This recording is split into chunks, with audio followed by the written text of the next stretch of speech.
Our next bit of footage highlights the B-50 carrier aircraft in flight with an X-2 on an aborted mission. Aborted flights were not at all uncommon during the X-2 program, given the high degree of complexity inherent in the research plane. Of particular interest, there were two aborted attempts between X-2 flights 19 and 20, both of these with Ivan Kinchelow at the controls.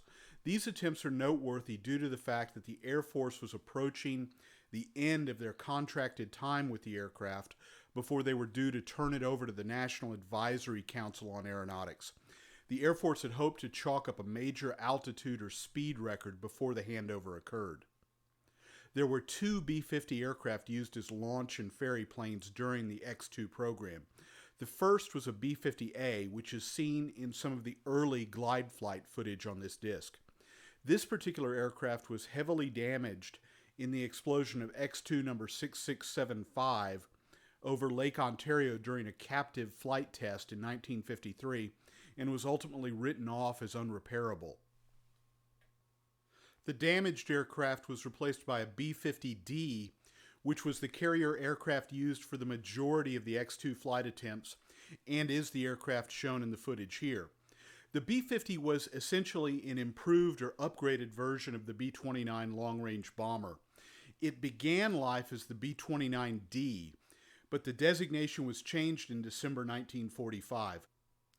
The official reason was that the aircraft had changed significantly from earlier B-29 models, but there's also a school of opinion that holds that the designation change was in order to secure additional funding for the program.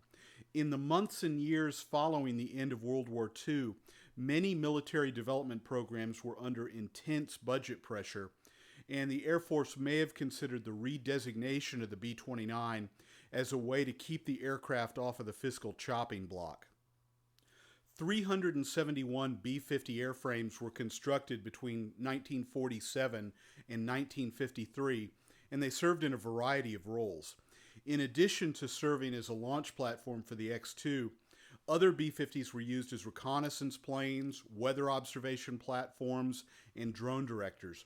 The most significant use of the B-50, however, was as an aerial refueling tanker, and some aircraft even served in Southeast Asia during the early years of the Vietnam War. All of the B-50s had retired from Air Force use by 1965. In 1949, a B-50 became the first aircraft to fly non-stop around the world, a task that was achieved by refueling the bomber in flight. Another intriguing aircraft that appears on this DVD in a few spots is the North American TF-86F, which was used as a chase aircraft during the X-2 program.